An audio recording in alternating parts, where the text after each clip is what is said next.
good point, though. It's a good conversation. Yeah. You know, I don't want to use your arm for support, but what I watch right away is he's not responding, so why would you give? You're rewarding him for being vacant. You know, it doesn't need to be a big answer, but don't feel like you've got to drop him over and over. Relax your grip. You know, some of those basic exercises we did with Sebastian, just little broken lines that remind him, okay, if I pull on the right rein, you should step there. If I touch the right rein, all you have to do is look. Yeah, now just use the left rein. And then you can release a half a step the minute you feel him coming around. You know what I mean? So it's clear. I like that look better already. Yeah, exactly.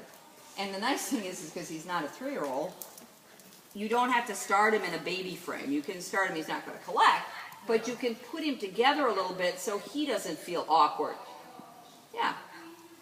So when you ask him to bend right, ask him, you can get a little stronger quickly and say, yoo-hoo, follow it. There. And that worked well to me. He got the message. So probably your best thought with the rein aid is be specific. You don't have to be tougher, but make sure that you're not kind of feeling, yeah, now take the left a little bit. You asked me to do nothing, take it again. There, and then give it. Good, now touch it. Exactly. So it's just like having to kick a horse.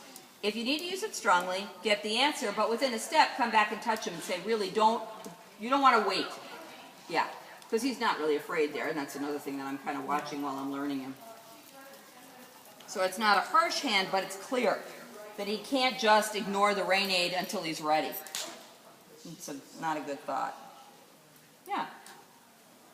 You know, I like it in the walk. If you feel like he's getting dull in the walk, do a little trot and come back for it. Good, same idea here. Tell him, look, get it. Don't release him if he doesn't do it. Because for him then, was that white noise? Was it a direction from you? Yeah, got it. Ah.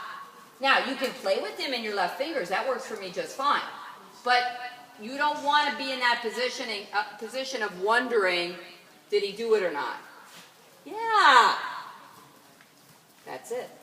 And then you can fill in the blanks with your lower leg. But make sure he's aimed, so you know where you want to go, so you don't get too complicated too soon. Yeah. All right, so now bend him again because you're losing your bend, which is why you're losing your throughness. Tell him, mean it. There. Tell him again. Yeah. Good. Because that will help you with the throughness. Yeah. Now it makes sense to me, too, with the transition. Good. Cute horse. And, you know, I think you just need to, in this way, he just needs to understand better what your aids mean. That's how it strikes me. And that's been a lot of it. Yeah, he's like, what? Yeah, we had to go back with voice cues because he really, at the very beginning, he didn't know to go, he didn't know to stop. Yeah, this is pretty reasonable. And you know, when he comes, each time you reapproach the issue, try and do it with less aid. But don't wait for more than 3 or 4 strides before you say, really, that wasn't aid, I'm not just fiddling with the reins. Okay. And on the downward, for example, going trot to walk, make a slightly tighter turn, slightly tighter as you land it. And I'll modify that. Good. So I like that a lot. That looks pretty reasonable. See, I feel like he's doing his giraffe thing with the head in the air. This is not too high? It's a little high, but I think it's getting where you want. You can take him a little deeper. Try it. That's a good experiment. Yeah. Good. What you really are going to feel with him, because actually his neck set's pretty nice and high, when you take him deeper, don't take him longer. And the reason no, not longer, is I feel like that's going to dump him too much on his shoulders. So you're going to have to find your point of balance. And how deep you're going to take him is deep enough that you can feel his back. Now there, I'd like to see him follow your left rein more. I feel like he's kind of getting out there, he's stiff, and then he's turning at the wall. There. That's better. Even if he falls in a little bit. Tell him again. Good. Tell him again. Yes. You feel his whole body rearranged there? Yeah. That's the point. I mean, I'm talking a lot about the mouth, but I'm not... really, the idea here is change his balance a little bit. Good. And I like this amount of forward for the moment. Okay. All right? Over time, I might like it a little bit more. but it's reasonable, it's very reliable in the rhythm. Those are all good things. Tug that left. I saw you asked, and all he did was keep looking out the door. Then you're going to say, yoo-hoo, come on, pay attention. Exactly, even if it's ugly. Right. Tug it, and then release it a little bit, then come back lighter. So it's clear to him how to get you to let go. It's another way for me to say the same thing. Good. I would actually, I think the broken line would really help him. As long as he feels reasonable, you know, in terms of safety. Oh, yeah, I've done that. Yeah.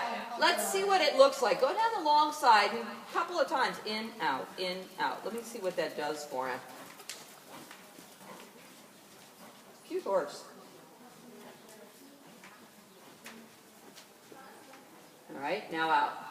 Now, I would be a lot, not rougher, but a lot more demanding. Turn. Yeah. You can come in a little further to give yourself a little room.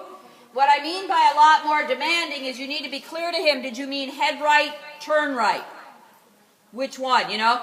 And you won't have to be tougher when he figures this out. Okay, now turn. Now give. There, now left. Yeah. See how much faster he came? And to me, it's just a matter for you to be clear. That's a lovely bend. So each time you do it, try and use a lighter aid, but don't compromise on that quick. Turn now, not and, turn. Yeah, just you can come in as far as you want. That's too vague. For the purpose, okay? It's not, I liked how soft it was, but it really wasn't clear. So he can get the difference between bend or turn. Turn. Yeah. Turn. Yeah. Turn. Now. Yeah. Good. That's better. Should be a total difference in feel when you get it, too. Yeah.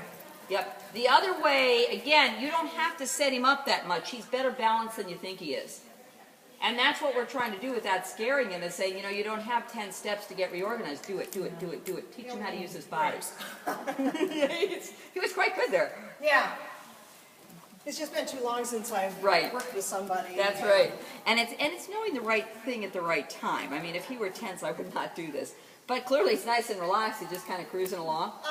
He's okay. He's tense, but he's being good. It's workable. Yeah. It's not, it's clearly it wasn't making him tight, worse.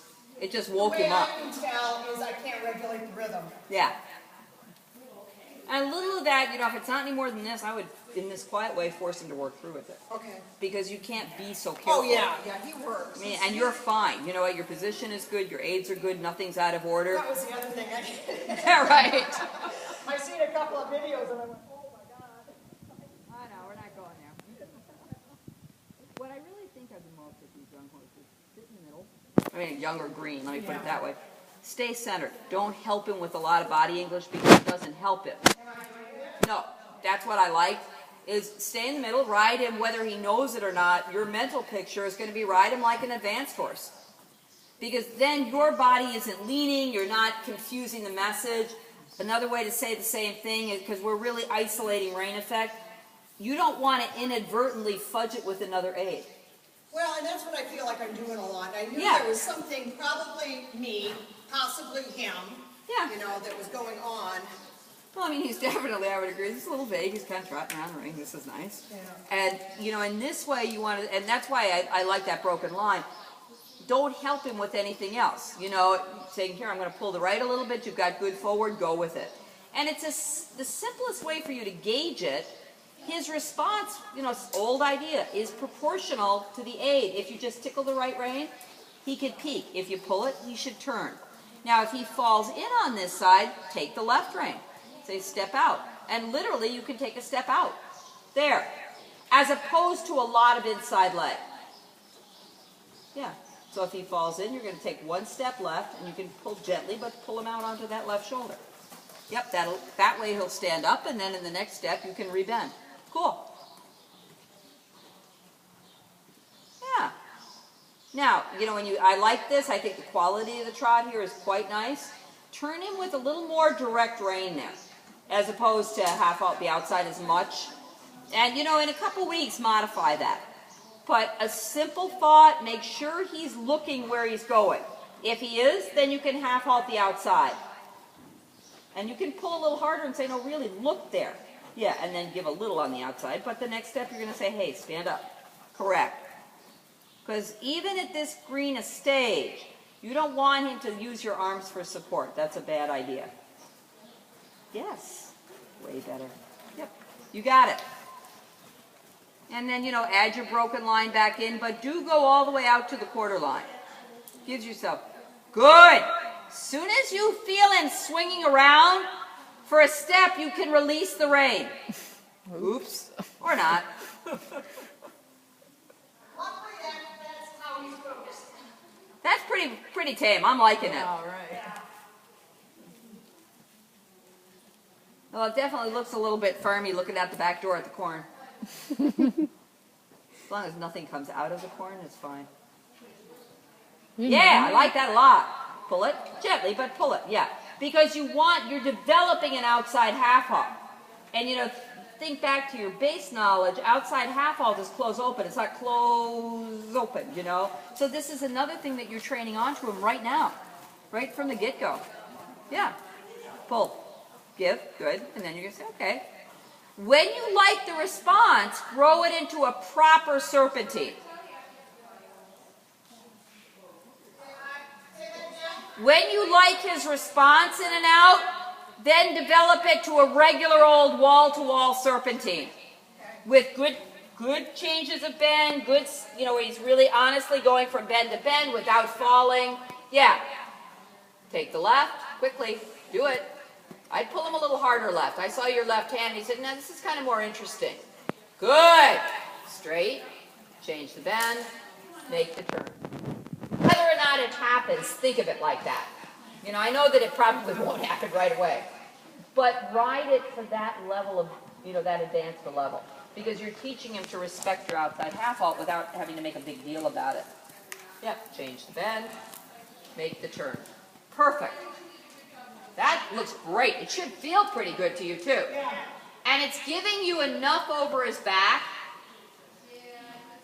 Take the right. Yes, well done. And if he gets a little comatose about one rein, you can go back and ride one long side of the broken line. A little easier to remind him, okay, go here, go there. Go here, go there.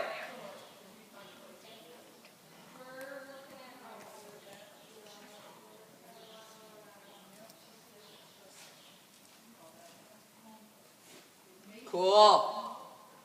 Yeah, look at how easy that was. Yeah, till eventually all you want to have to do is just wiggle your finger and feel that automatic response. That was great.